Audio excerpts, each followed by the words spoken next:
Good afternoon, everyone. I am Michael Steelman, Director of Alumni Career Management and Professional Networks at William & Mary, and I'm delighted to welcome you to this afternoon's webinar, Work from Home Confidently and Competently for Business Continuity.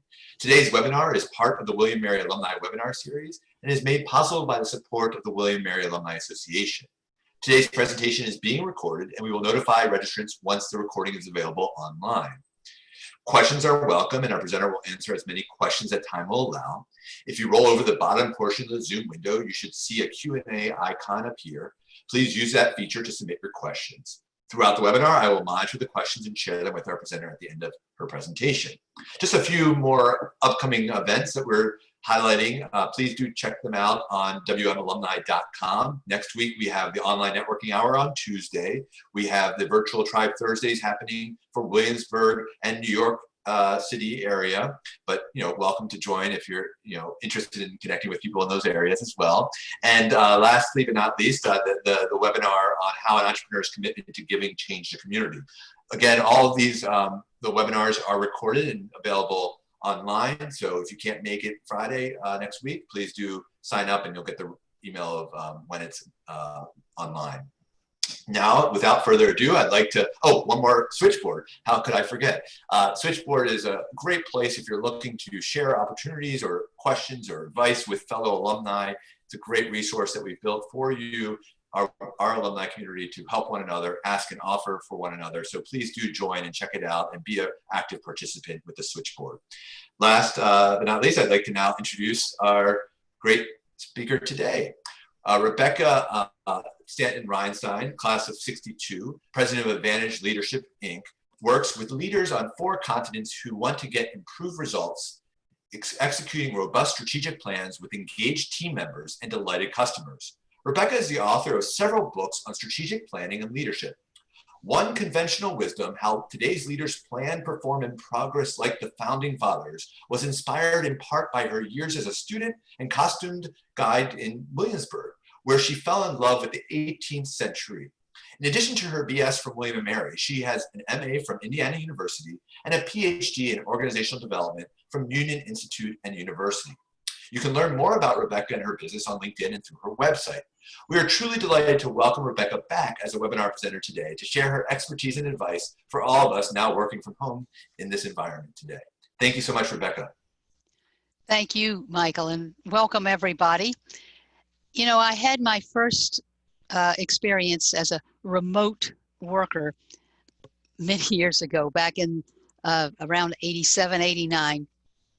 I was working for a large company in New York City, and once a month they started sending me up to Toronto for usually a week, sometimes 2 weeks, and I had to take along what was called a portable computer. We called it a luggable. It had to go in with the checked luggage because it was so big and clunky. And then when we got there, we plugged it into a telephone, an old landline telephone, and then could communicate with the mainframe and send emails back and forth. It was quite an experience. Now, by the time I started my own business in '95, technology had improved significantly. And what we're going to talk about today in terms of working from home is how to make the most of this situation and how to deal with some of the typical challenges that come along with this. When I started my business, I started out of my home. I then moved into an office building and then later moved back. So I've had many, many years now of working from home. So I hope that I'm going to be able to help you guys be more efficient and effective at it. And to get started, what I'd like to do, and if you can use the chat feature, and Michael will let me know what's there. I'm curious as to what you're finding are your biggest challenges, as well as some of the strengths that you may have discovered in this situation. So go ahead and put a few of those things in chat, and Michael will read them to me, and I'll make a note of them so that I can hopefully be sure to address them over the course of this next hour.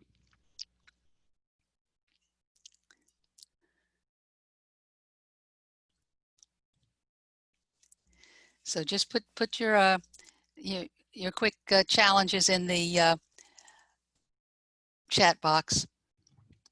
And just as a reminder, you roll over the screen, you should see chat. Okay, we've got many hours of sitting, better organizing of my time, challenge staying motivated. Okay. Family parenting, Right. while working, establishing boundaries between work and leisure.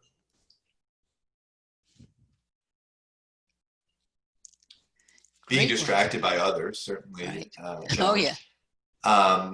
Communication shortfalls. Right. Strength, though, have time to do training. Things seem to take longer now. Finding more clients is difficult. The distractions at home. Supervising employees and connecting with them. Disconnection from the colleagues also, and that sort of support from one another. The use of technologies, the overwhelming, I guess, use of technologies. Right. And feeling a bit left out on some of the conversations. I guess the water cooler conversations that don't exist. Right. And everyone else using the internet at the same time. That either could be at their house or the challenge of everyone being plugged in right at every moment. Having the proper equipment. Obviously, we weren't all ready for home offices. And the isolation again. Right. Certainly this challenge is the family, having difficult tragedy during all of this, whether loss or, anybody ill with the pandemic and other things, certainly health and wellness during this. I think that's a great response. So I'll pass it back to you, Rebecca. Great. Thanks. And thank all of you who put some of those down. And I will try to make sure that I address all of them as we go along. All right, so let's start out, and maybe to give a framework to thinking about how to work most efficiently and effectively. We can kind of break people down into one of two categories. And we've called one the just so folks, and we've called the other one the perhaps folks. As I go through this, see which one applies a little more to you. The just so folks like things to be very orderly. They like plans, plan the work, work the plan is a good motto for them. They love the Nike slogan, just do it. Other folks often see them as being very neat, very organized. They like to make a decision and move on. They want to have rules and they want to follow them. And in fact, they like a lot of structure. So did any of that ring true for you? Is that more like you? Or are you more of a perhaps person? They prefer guidelines to absolute rules. And they like to be a lot more spontaneous, respond to what's going on. Yes, they may have a plan, but if something comes up that's more useful, more interesting, whatever, they're perfectly willing to abandon that plan and move on to something else. They sometimes take the approach that, well, it can wait. They like to leave their options open, and they often say things like, let's rethink that. They come into the meeting next week after you've made the decision this week, and they say things like, I've been thinking about this, and I think we missed some real opportunities here. There's some options we left open. Let's open that whole thing back up. Of course, this often makes the just so folks very unhappy. Other people see them as often being very messy. They basically take the notion, hey, rules are made to be broken, and they prefer things unstructured whenever possible. So does any of that ring true with you? Okay. Now, the other thing we have to think about as we are working from home is, what is our peak time? And we all have one. And what we want to do is figure out, well, what kind of challenges does this produce for me? You know, some of us are early birds, some of us are night owls. And of course, ideally, we would like to do our most important thinking, hard work, etc., during those peak times, but it isn't always possible. So what am I going to do about that? So think about this, figure out when that is, and when are you most energetic, most creative, most awake? Uh, for example, I happen to be an early bird. So if I am working on putting something together, I'm going to get up early, be out there working away at it. Whereas later in the day, I'm pretty much shot. My husband's more exactly opposite. He's the night owl, so he organizes his work so that he's working late into the evening sometimes. Do you have that afternoon slump, or do you end up getting that second wind? And of course, ideally, we want to use those high energy times for the most important work, and then save our more routine administrative stuff for the lower energy times. But of course, we know that's not always possible. So what are the challenges that's proposing for you, and how are you working around it? How are you trying to get some of your most productive work done during a non-peak time? How are you handling that? Of course, physical activity can actually boost your energy.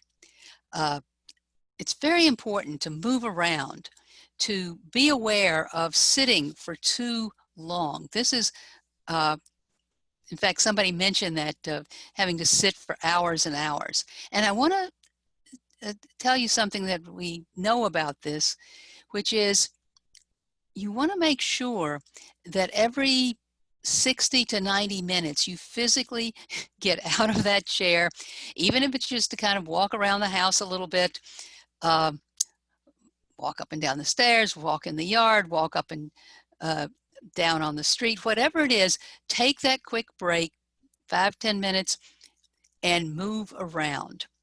It does two things.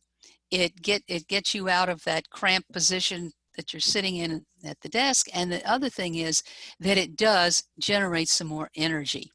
So beware of that and take care of it. Now we want to talk about avoiding some of the most common pitfalls from working from home.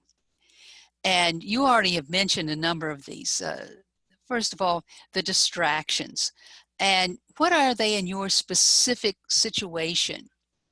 And what do you need to do to minimize these? We're going to talk about having a plan. And one of the things you have to do is kind of take that little survey of your situation. What are the most common distractions, the things that are always happen, and have something specific on your plan that you've thought out about how to deal with those. The lack of a plan, of course, is a big problem, and we're going to talk a little bit about putting that plan together in case you don't have one, or tightening up one if you do. And then the lack of flexibility. I think if this situation is teaching us anything, it's the need to be flexible. People talked about some of the technology issues we have, especially when you're on, you're trying to have a meeting and everybody else in the world is on the internet at the same time, and things start breaking up and screens freeze and all the kinds of things we're used to.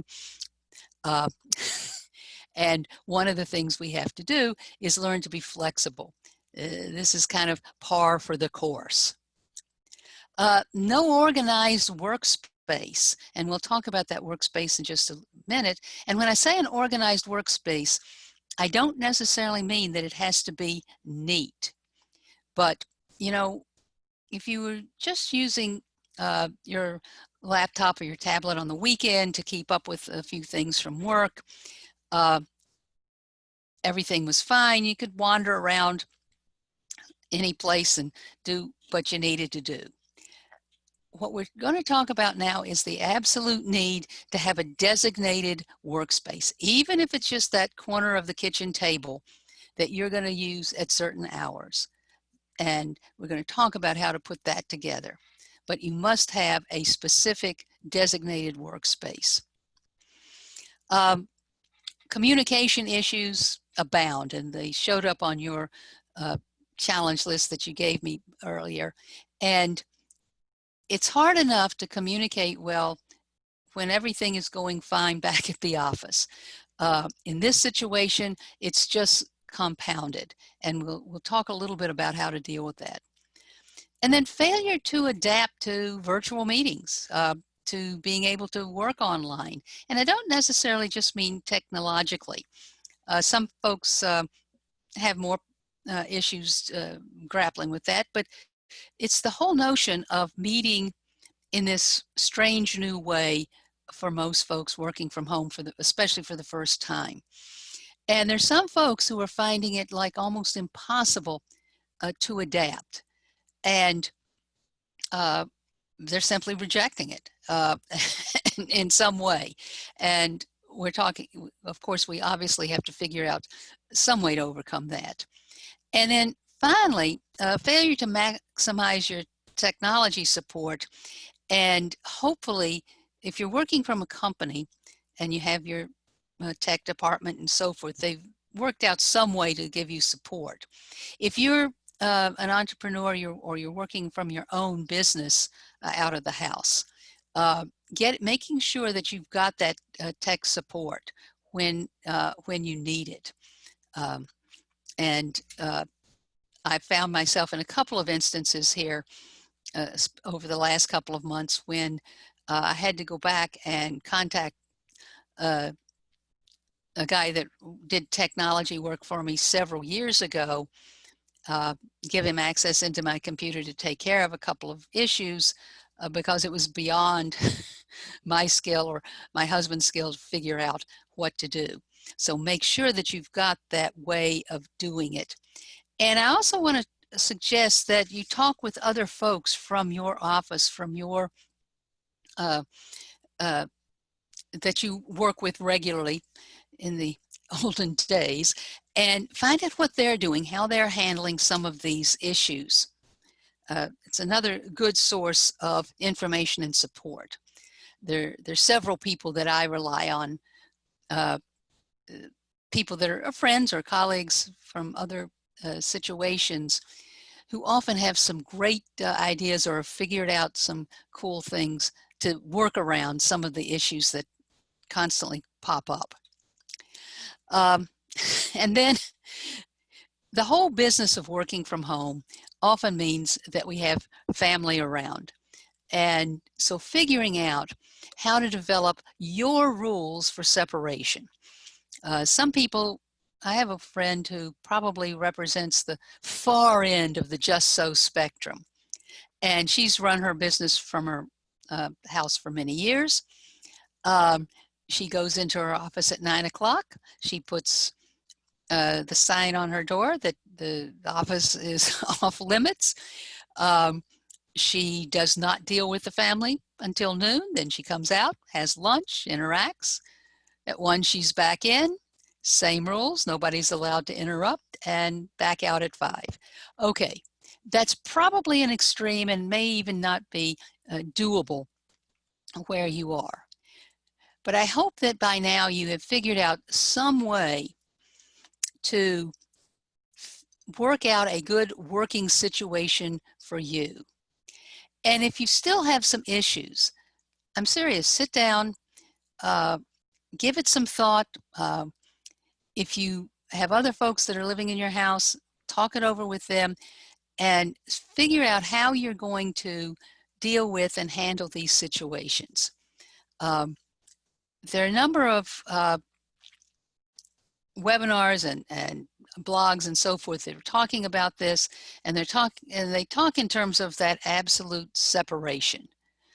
The reality is this caught us all a little off guard, and we all have issues that are still part of this that we have to deal with. So figure out what is going to work for you.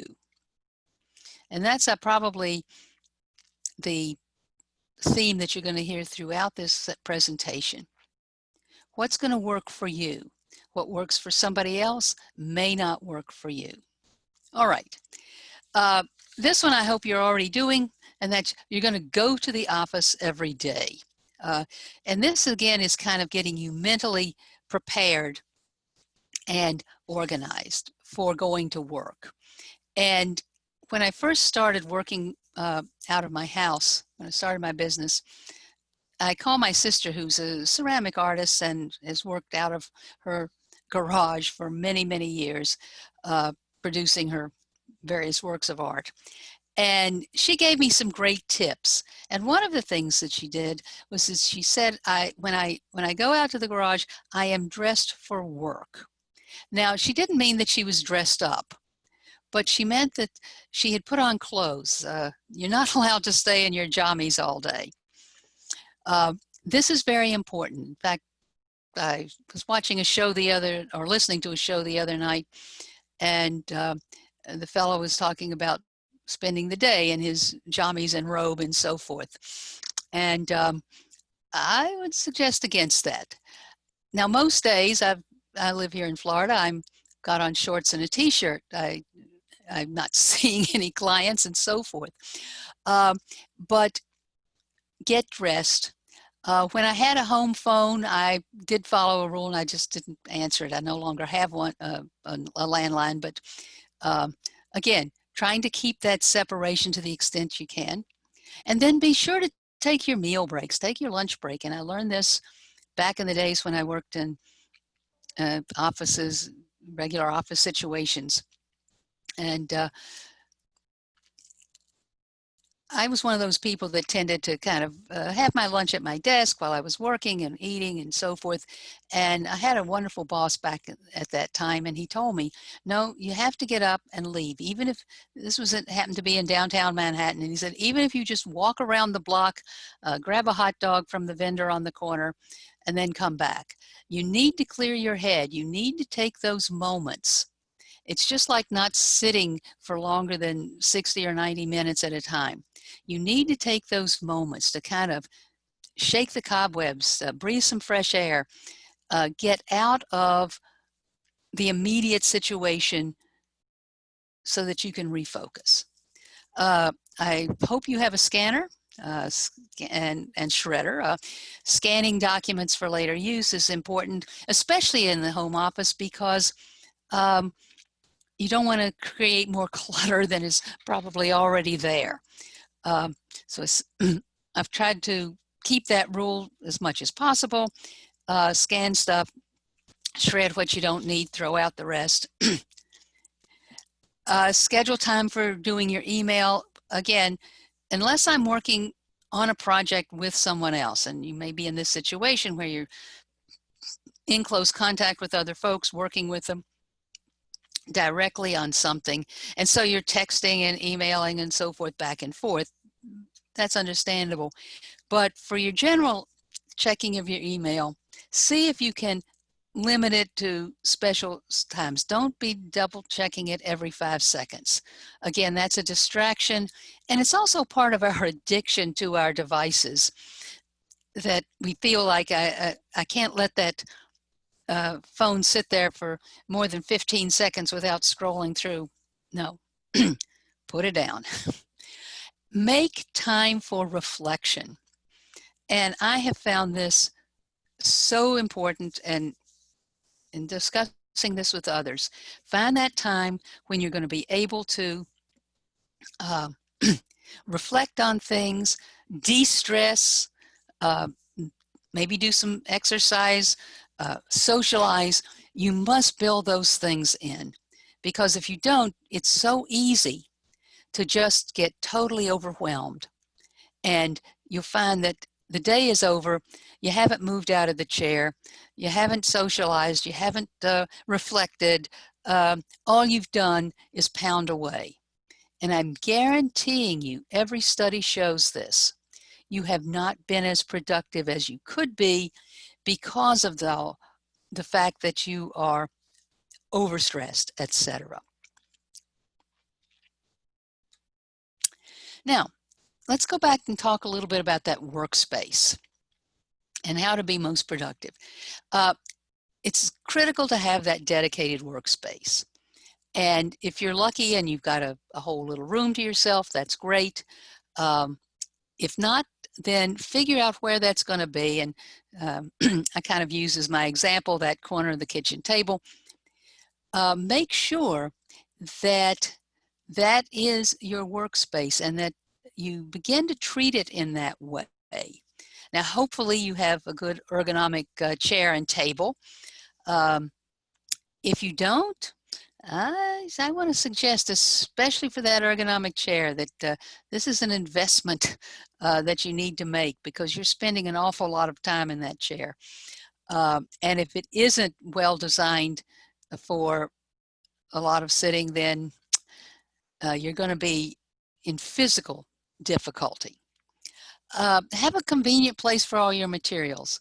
Now, that's much easier if you have separate space to use, but if you don't, once again, find some way to do it. Maybe a rolling cart where you have all the things that you need.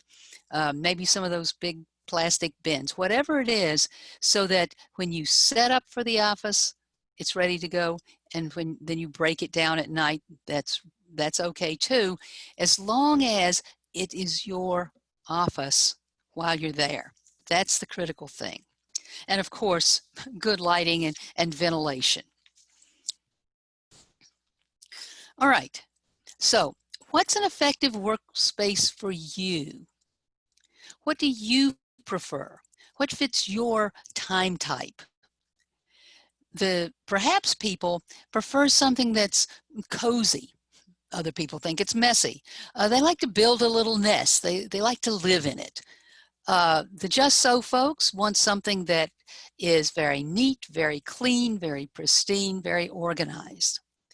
Now, almost everything you see advertised looks more like the Just So folks than the Perhaps folks.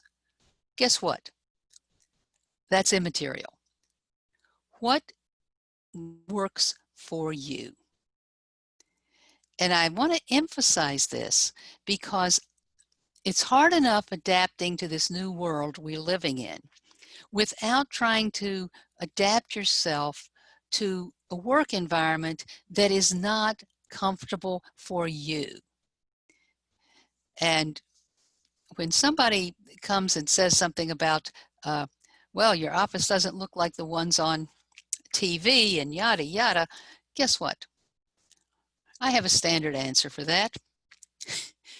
Better Homes and Gardens called and they're not coming to take pictures today. So leave me alone. All right. That was a little sassy.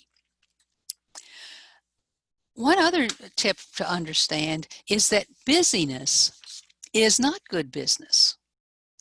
That it's so easy, especially working from home, to fall into the trap that we actually had if we were working back in an office.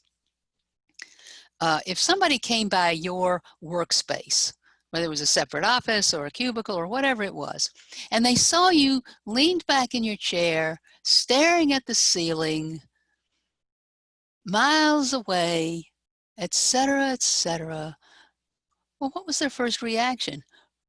Well, they usually made some snide remark. Why? Because you weren't, quote, working. Well, first of all, you need to have that time to work on thinking, contemplating, considering, all of those things that sometimes in the heat of the day get wiped out. So don't fall into the trap, especially now that you're home. You have a wonderful opportunity to break that pattern of having to always be busy, always doing something, always da-da-da-da-da-da-da-da-da. And it's easy to fall into. The other day, I was going to clean out some files. I had some time and I said, oh, this is a good chance to go through those, get rid of a lot of the extra files I really don't need anymore. Well, I found myself falling into that trap of simply being busy, and realized at some point I wasn't really doing what I'd planned to do. I was reading the papers in the file. I was deciding, well, maybe I might need that at some point. And so you have to get yourself out of that busyness notion. And the other thing is to get rid of the notion of the 8-hour day. It seems to have been pretty well beat into us, and yet I want to suggest something else. The fact is that all the studies show this, and by the way, they've shown this for some time. This is nothing new. That if we take the typical 8-hour day, we only have 5 to 5.5 hours of really productive time. Now, that doesn't mean we're lazy bums lying down by the pool eating bonbons. No, what it means is that we have meetings, we have trainings, such as we're doing today. We have sick days, we have vacation days, we have lunch and breaks, we have interruptions, we have a million things that go on that take our time away, so that we're only really left with that 5 or 5.5 hours of productive time. Now that you're working from home, and most people will find this over time, that they can actually get a little more done because they don't have quite as many of those typical things interrupting them. Now, several people did talk about the challenge of the distractions and things getting in their way. And you're going to have to figure out for those particular things how you're going to deal with those distractions. But the point is that, and that's why it's so important to make sure, especially working from home, that you are building in that time for contemplation, for thinking, for analyzing, for doing some of those things that kind of get lost in the shuffle. That you're building in that time for recharging your batteries. You're building in that time to use the time you have productively and utilize a lot more of that 5.5 hours, and then don't worry about how you're going to fill the rest of the day. Think in terms of, what do I need to do? Do I need to do it now? If I do, let me do it. If not, do I need, in fact, a break because I am pushing too hard? I am not taking the time to recharge my batteries that I need to. I was going to ask you what's on your to-do list for today, and then tell you, in the tyranny of the to-do list, dump it, all right? Now, don't panic. I am going to give you something to replace it. But what's wrong with the to-do list? Many of us have one. Well, the first thing is it tends to be tactical. It tends to be, in essence, a kind of a random list of tasks that are seldom organized in any particular efficient or effective way. And it's never ending. As soon as I cross something off, 2 or 3 more things seem to jump on. And it is a mixture of some high-level goals, some detailed tasks, and everything in between. It's a jumble. And it's relatively arbitrary what I'm pulling off that list to do. And if most people fall into another trap, which is pulling the things off the list that you like to do and doing those first. All right, so what do we do instead? Well, we want to organize our work by creating an action plan that's mission-based and focusing on results, not activity, and constantly looking for ways to improve everything we're doing. And we end up with, I use this diagram. Now, don't think that I'm telling you you have to have a template that looks like this. No, not at all. However you put your plan together, again, do what suits you or what your organization usually does. What I'm trying to point out here is these are the elements that need to be part of every plan. And you want to include on there not only the work-related activities, but any special projects that you're working on, administrative stuff that you have to do. Everything goes on the plan. And so the strategic part of the plan is the what. And this is the high level. This is driven by the mission of your organization. And this is sets out the goals and objectives and so forth. What we're talking about here is the tactical part of the plan, or the action plan. And these are the specific tasks that you're going to perform. In other words, the hows. This is how we're going to get this done. This is who's going to do it. And if you're supervising other people, and one of the challenges was trying to supervise others, so who's going to be actually doing that? And then how am I going to measure this? What is success? How will I know I'm there? What's the target I'm aiming for? Some sort of measurement. It doesn't have to be sophisticated. Complete or incomplete is good for certain things. And then a specific time when it's due. Not during the second quarter, but May 8th, or whatever today is, 2020. In other words, I can measure against a specific date. I can't measure against first quarter. So, and then review your status. Where are you? Are you on target or not? Now, some people add an extra layer of sophistication to this by doing a rolling 30, 60, 90-day plan, that they focus more on the 30 days, but keep an eye on the things that are 60 and 90 days out. Whatever works for you, that's what you do. You're constantly going to be asking yourself the strategic question. The strategic question: does this move me closer to or further from fulfilling my mission? And I'm asking myself when I'm planning an action or taking an action, when I'm considering a solution to a problem or making a decision which solution to go to. Always focus on that mission, that notion of what you're trying to do. And this is really related. The mission, of course, is something that comes from the world of work and business, but psychologists will also tell us that humans need a sense of purpose. And so I need the same thing when I'm talking about my work plans. And then, I said it before, I want to emphasize it again. Focus on the result, not the activity. Too often, if you go back, I'll use an example that you may understand. When people are training salespeople, they'll often tell them, you need to make X number of calls a day. And they're judged on, did you make the X number of calls?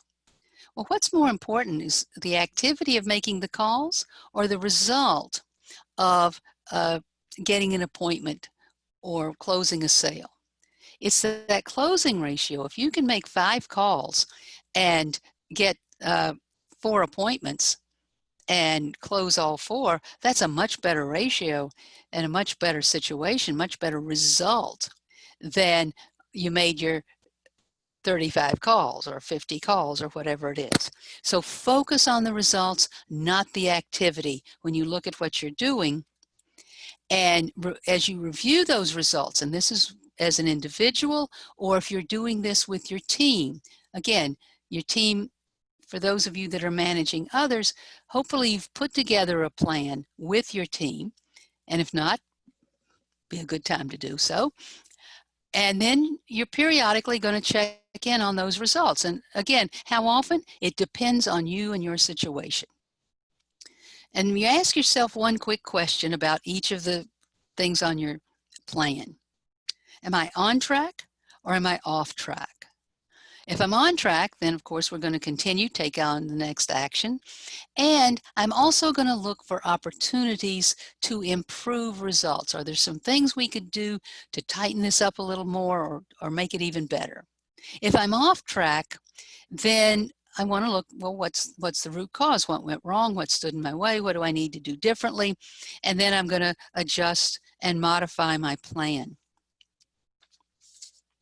Now, we know that no plan is perfect. Stuff happens. And that's why we want to spend some time always looking at what are the possible risks. And I'm going to have to figure out what they are and figure, are there some of these things I could prevent? What kind of prevention activities do I need to put into my plan? And if I can't prevent them, then what's my contingency plan going to be? And I need to put those into my plan. I'm always looking at risk management, and I can even kind of put together, for those totally unanticipated things that I didn't figure out at the beginning, a plan to figure out, okay, let me put together a generic risk management plan.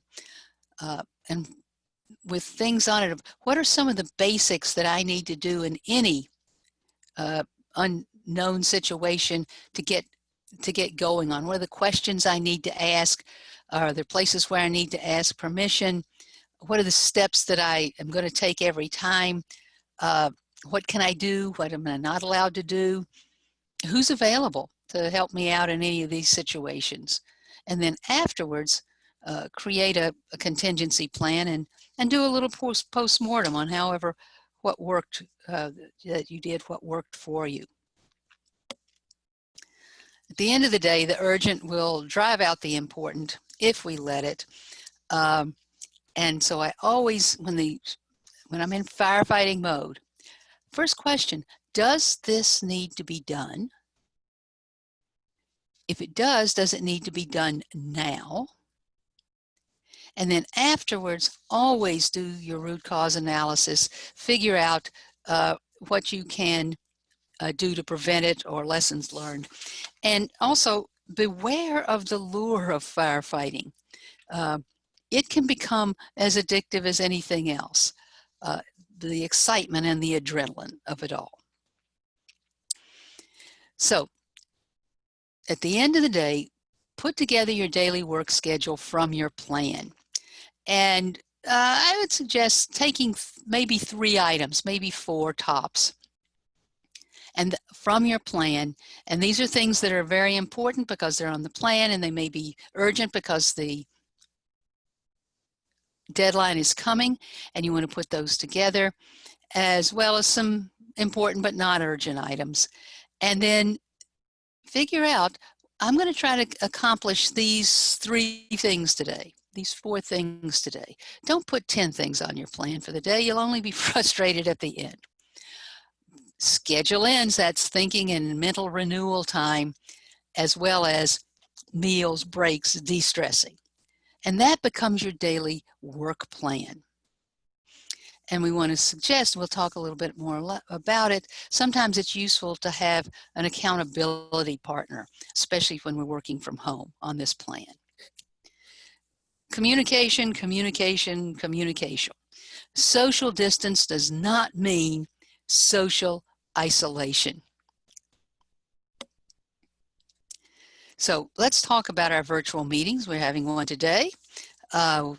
We've all become experts at Zoom and the other platforms. And let's talk about the ways that we can maximize these meetings. The first thing, and this needs to be the very first thing on the agenda, absolutely number 1, is to check in with people. How are you doing? How are you feeling? How are you coping with what's going on? What do you need? And what tips do you have for others? What things have you figured out that you could share with others that will help them do this? And this is very important because in our regular meetings back at the job, we certainly never did this, right? We plunged right in. Now, with everybody stretched out all over the place, it's more important than ever for that human contact. And I was talking about this recently, and someone said, well, wait a minute. I didn't have a lot of personal interaction with the folks on the team when I was back at the office. Why do I have to do it now? Well, you know, this isn't about this person's going to be my best friend for life. No, this is about keeping folks connected, because as a number of you said, it's the isolation that starts getting to us and driving us nuts, whether we've got other people in the house or not. And so it's that human contact. And I want to stress this, that the first few minutes of the meeting, you go around and ask a few questions so that people stay connected and engaged. Of course, good meetings, just to do a 1-minute review on that, are important because every meeting has to have a purpose. It's Thursday at 10 o'clock is not a purpose. No, here's what we're going to accomplish at today's meeting. The timed agenda, circulated in advance, let people know they're expected. And if you are running that meeting, or if you're the manager, make sure that people understand, no, we're not going to be sitting there wasting everybody's time while you flip through the documents. Do this ahead of time. Start on time, end on time. Use that agenda to stay focused. And at the end, write up an action plan. Not Mary said this and Tom said that, but no, Mary's going to do this by this date. Tom's going to do this by that date. Critical, critical, critical. Maximize that interaction. The nice thing about these platforms is that they allow everybody to be seen, and we can share documents as we're doing today.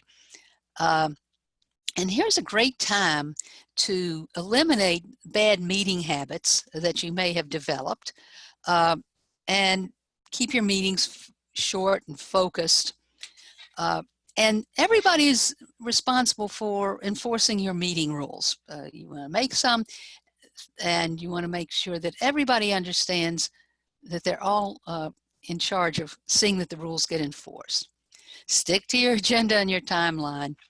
And by the way, if you have to be absent, it's your job to find out what went on. Meetings are a great time. Here's where we can get together. We can have discussions. We can solve problems. We can make decisions. And of course, we can ask for help. Now, I said we wanted to get rid of some bad meeting habits and some general bad habits. Multitasking. See, when you're just on a conference call, you could have been doing 14 other things. Now that everybody can see you, it's a little harder. But I want to break the bad news to you in case you don't know this. The brain, in fact, does not multitask. It simply gears up and down constantly from task to task, which is the most inefficient way of doing anything. And so we want to encourage you to start breaking your, quote, multitasking bad habit at this moment. One thing at a time, keep your focus, and it'll get done much quicker, and it'll get done much better. And there's some other temptations and traps that we can fall into. We've tried to illustrate a couple of them here. If we look up in the upper left, we see somebody mopping the floor. It's easy to get distracted by and start doing all kinds of other things than focusing on what we need to do. And of course, take a break and if you're out mopping the floor there, this is the way I'm taking my break and de-stressing, great. But watch out for finding yourself just doing all kinds of other stuff that doesn't need to be done. At the top in the middle, you see the guy, he's been working way too long, too hard. Get up, walk around every 60 to 90 minutes, get that ergonomic chair, well-lighted office, et cetera, et cetera. Upper right, somebody's spending the day way too much time on social media. Suggest that you keep that to a minimum. Taking naps during the day sometimes is helpful, sometimes it's not. You have to watch for crazy sleeping patterns that develop And it's easy to develop a new sleeping pattern. It's very hard to break it. Somebody going crazy, overstressed, tearing your hair out, angry, upset, get up, walk around, de-stress. And finally, playing games. Once again, another bad habit we could all break because they, again, attack our concentration ability and our ability to stay focused. And that's the challenge, staying focused, staying flexible. And most of us have shortened attention spans, right? It's the nature of life today. And here's a great opportunity to improve your attention span, right? You've got a lot of time that you can do this, complete a whole task, avoid jumping to the next thing in the multitasking, and reduce leisure time gaming and social media because they tend to reinforce the short attention span. Now, being accountable to one another is important back at the office. It's even more important now. And so I'm always asking myself, what am I accountable for? What happens when I do it or I don't? What are the consequences? And when I make a mistake, I made a mistake. I had this situation occur yesterday, and that was the first words out of my mouth. I made a mistake. Don't fall back on the passive, mistakes were made. No whining, no whinging. My daughter lives in the UK and taught me this wonderful word, whinging. It's kind of like whining on steroids. Anyway, it's not allowed. My only question is, what can I do to make it right? And we said accountability partners. This is someone, and I can be somebody on your team, somebody outside. This is the person that I say to first thing in the morning. These are the 3 items on my plan today that I'm going to do. And I check back in at night, maybe just with a text, and say, I completed all 3, I completed 1, I didn't get any of it done. No discussion, no explanation, but having that partner is useful to kind of help keep you focused and being accountable to the team. And the whole idea is to confront the issues, not the individuals. What's the issue that came up that we need something done? And then I have a different question, which is, I don't know if you're aware of this, but are you aware that when you do X or fail to do X, this is how it affects me, or this is how it affects the rest of the team? Always make sure that at every review of the results, you're looking at your individual accountability. And all of this, of course, rests on hopefully the fact that you've built up trust and respect among all the folks. So if you find yourself acting compulsively, and this is a trap that it's more likely for the just so folks to fall into, but we all can do it. Stop and take a deep breath and ask yourself some questions. Do I need to reflect on this more? Am I just acting to act? Am I really being decisive, or do I need some more facts? Do I need to take a quick break before I act or decide? And consider all these things and then make a decision. If you find yourself procrastinating, and we all procrastinate, then ask yourself these questions. Why am I avoiding this? Do I really need to do this? Do I need some time to think or relax? What's my priority for this? Do I need to act or decide anyway? Consider these things and then take action. I hope that you're having a discussion with your team, with other people, first of all, about how well you've made that transition from the office, but more importantly, now as more places are starting to open up, and some of you may be back at work soon in an office, how are you going to make that transition back to the office?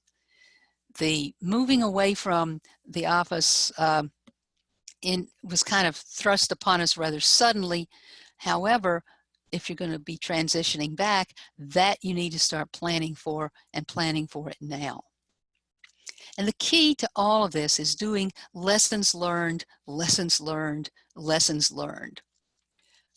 Harnessing that power of hindsight, recording it, taking stock so that you can improve. What do I want to do more of, less of, the same of? Never, ever do again. Always do. Again, no blaming. And I want to do this at every single meeting that I attend. Now, it's important to enjoy working from home. And for those of us who do it all the time, we figured some of this out. If you're still new, relative, you've only been doing this for a few months, so figure out what are the benefits that you enjoy. What do you like to do most? And you want to make sure that you build that in and that you acknowledge it. And how are you going to compensate on those things that you can't do and that you miss from being with other people? And again, keeping those interactions and contacts with other folks is so critical. I have a list every day of 2 or 3 people I'm either going to shoot an email or I'm going to give a quick 5-minute call to. I have to keep those connections. And then figure out, especially if you're going to go back to work, how can I integrate some of these benefits back into work at the office?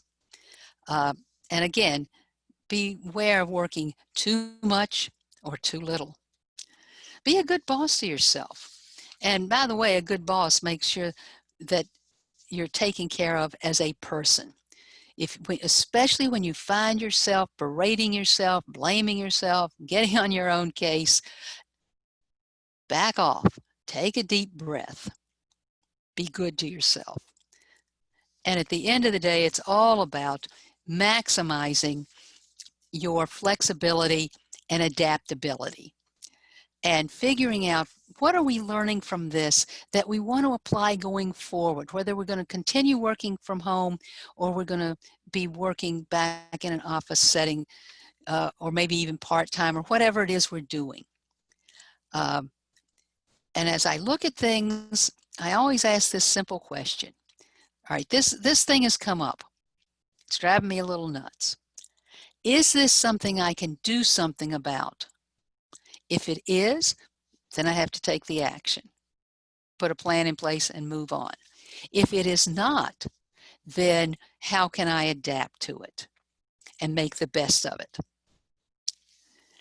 And people ask me, is the workplace changed forever? And more and more I'm thinking the answer to that is yes.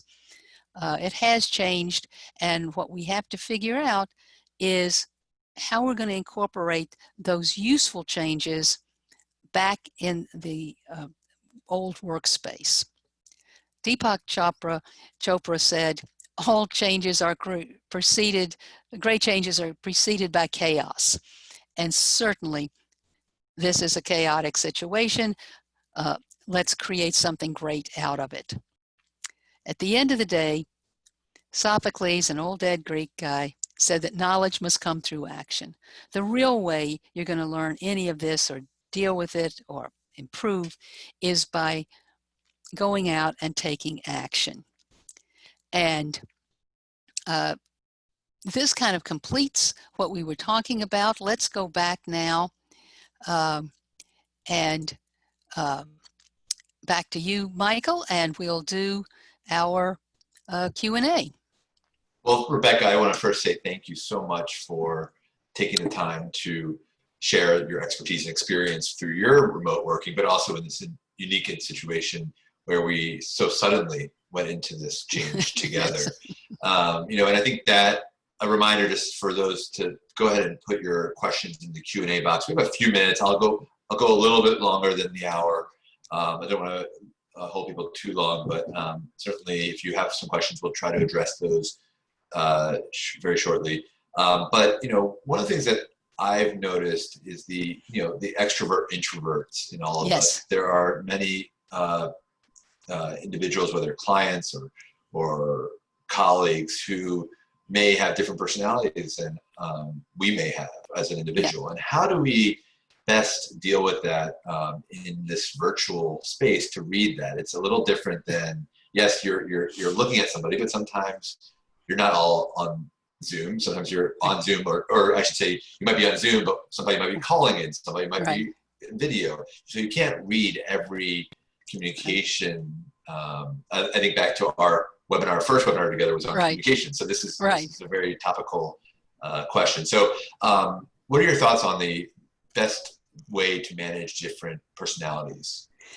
You know, this is such a timely question. I was just on a webinar session about, actually 2 or 3 last week, and it was for people who are type practitioners who do Myers-Briggs and similar types of things. And we talked about this specific question.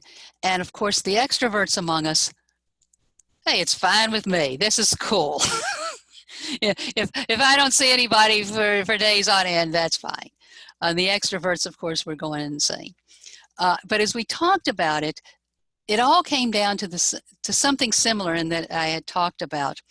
And that was the whole issue of staying in touch, of staying engaged with other people, even for introverts. And that's why I'm an introvert. That's why I give myself that list every day of 3 or 4 people that I'm going to contact. Because if I don't, I could let things drift for too long, and that's not good. It's not good for me in the long run, and it's definitely not good for my business or the people I need to be in touch with. And for extroverts, the issue is of needing so much contact, and again, figuring out, okay, how am I going to get that? I'm getting ready on next week. We're having a virtual birthday party for my son-in-law, and this is going to be great. And we're going to have people from literally all over the world. There'll probably be 40 people on Zoom. And we will do some virtual dancing and carrying on and so forth. And look for those opportunities. Look for other opportunities. Make sure that you are staying in touch with folks and figuring out, again, as an individual, how do I deal with the stress of this new situation? There are a lot of stresses in it, and doing those things that you know are going to help you with the stress. I see your guitar hanging there in the background, and you mentioned that you're a vocalist and so forth. I would say, if you're the extrovert, spend some time playing your guitar and singing with other people. Get 2 or 3 guys on the Zoom meeting and play together. But whatever it is, figure out what works for me and how am I going to compensate for this, or else at the end of this we'll all be batty, even us introverts. Well, and we did a really fun, it's a great reminder that if you haven't seen the alma mater, virtual alma mater, we were able to get almost 300 participants of alumni and students that are we're in the choir, currently in the choir, to come together and sing the alma mater, which is beautiful to watch and probably gives goosebumps to all, and just a great thing. I've watched it many times and enjoyed all the submissions. And to be honest, as a musician, you're right. I mean, you need to have that experience and things that you love. And if it's people and extroverts, personalities, you need to make sure you're committed to having interactions with other humans and so forth. Which also leads to this question of from a participant in how do you recommend sort of the they're comfortable with working from home, but they're really having trouble with the interruptions with family members. And how do you recommend establishing the barriers with your family members when working from home while finding the balance of staying engaged with those people and not feeling like you're, shutting the door on them? You want to be the loving family member that you are. Right. Well, and I think that this is where, and again, it depends, especially with kids in the house, what ages they are, how much they can be left on their own, and et cetera, et cetera. And unfortunately, everything I've read and heard other people talk about, there is no one size that fits all.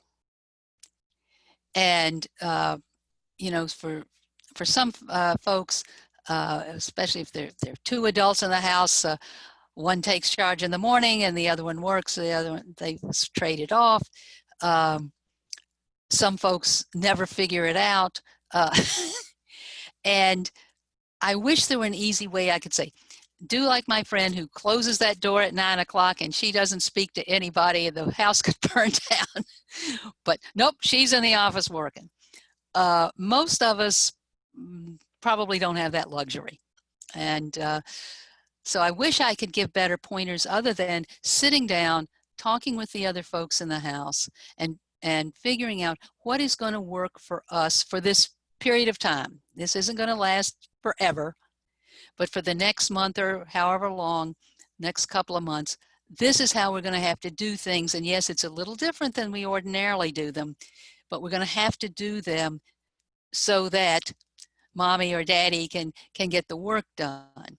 And my husband and I were laughing and about the fact that we are glad that our own particular offspring, who were challenging under the best of terms, are not locked up here in the house with us, because child abuse would take place. Well, you've seen my wonderful kids. Yes, in I the have. meetings that we've had and conversations leading into today. And unfortunately, they did not make an appearance in the hour so far, but it has been fun. And Right. I hear my dog in the background Right. whining a little bit, but he didn't bark, so that's good. Right. But We just have to adapt and accept this. Adapt, but I would say also too that the honest communication more now than ever. Yes, absolutely. Because I think, being with partners and spouses and others in the house, just having those that are mature enough for the conversation that we are in, I think to really have an open dialogue of making sure that everyone has the space that they need to feel they can be productive both for work and for personal, just taking that moment for themselves. One final question before we conclude for the day, and again, as a reminder, we'll be sending this recording, and do check out the wmalumni.com website for more of these webinar type programs, as well as online networking and other great activities that we're doing on throughout the day, throughout the week, online for all of you to participate. If you have topics that you would like to present on or ideas that you have, please send us those as well. We welcome those ideas and tips from others like Rebecca and other alumni out there. So one final question is really, how forceful do you need to be to get people to participate in things, whether that is your team and getting them to be productive on things. You don't want to sound like you're micromanaging remotely. there's a fine line. You don't want to be checking in every morning and why aren't you billing, or why aren't you doing this, or why are you not, because then it becomes very off-putting and people start to feel the reverse of that productivity. What have you found to be the right balance to make sure that they know that you're there checking in, and there is a goal that we're trying to accomplish as a business, or whatever that might be. So, well, I think this is one of those areas where, again, it's an opportunity to develop some better management skills, if you will. And we can't be the helicopters here. In fact, that will drive our own productivity down and drive down the engagement of the other person. And so it's important, again, here's where the dialogue comes in. I talked a lot about accountability, and my ideas on this have really been formed by Patrick Lencioni's work on the 5 dysfunctions of a team, and then how to deal with the 5 dysfunctions of a team. And Lencioni talks a lot about building on this base of trust in the other person. And this is where accountability really comes in, because if what I need to, and what I do tell my team members that I'm managing, I am going to trust you. I know that you know how to do X, Y, and Z. and I know that you can get it done. Here's our plan, and we work together on the plan. This is when that billing has to go out. This is when X has to happen. And we agree to that. And then, despite the fact that I have that urge 17 times a day to call up, have you done it yet? I have to bite my tongue. And we agreed we'd talk at the end of the day. And that's when we talk about it. And it's that self-discipline that we have to really work on. And we have to, because I want that person engaged. See, engaged people will actually perform at peak performance, period, the end. That's what they do. I want them to stay engaged, then I can't be helicoptering around them all the time as if I don't trust them, which says, well, the heck, you know, why am I going to be engaged if they're going to check up on me every 15 minutes? And so it really comes back to us always. I'm the only person I can be accountable, who can be accountable for me. And so that's why I have to use that discipline. And now sometimes I fall off that high horse, but, you know, and say, you know, I made a mistake. I'm sorry. I should not have called you again, etc. I have to be ready to be honest. And I think it goes back to what we said before. It's that honest, open communication, being clear about what I expect and being clear that I know that you can do that. And having that trust in you to get your part done. And yes, it does take a lot of persistence to make that the dominant way in which you work as opposed to only occasionally. Well, I think on that note, I want to appreciate your time and say thank you for sharing your expertise again with the William & Mary community. We have enjoyed your webinars in the past, and definitely your expertise in this area has been valuable, and I'm looking forward to taking many of the suggestions you shared today to action myself on some of the planning and things. I feel like it's so sudden. I haven't had the chance to plan really. I mean, I think that's the hard part is moving forward with so many things while also adjusting and figuring out how to balance it all.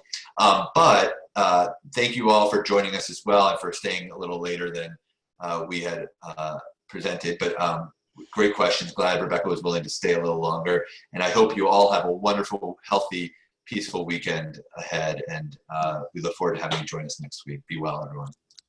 Thanks. Bye-bye.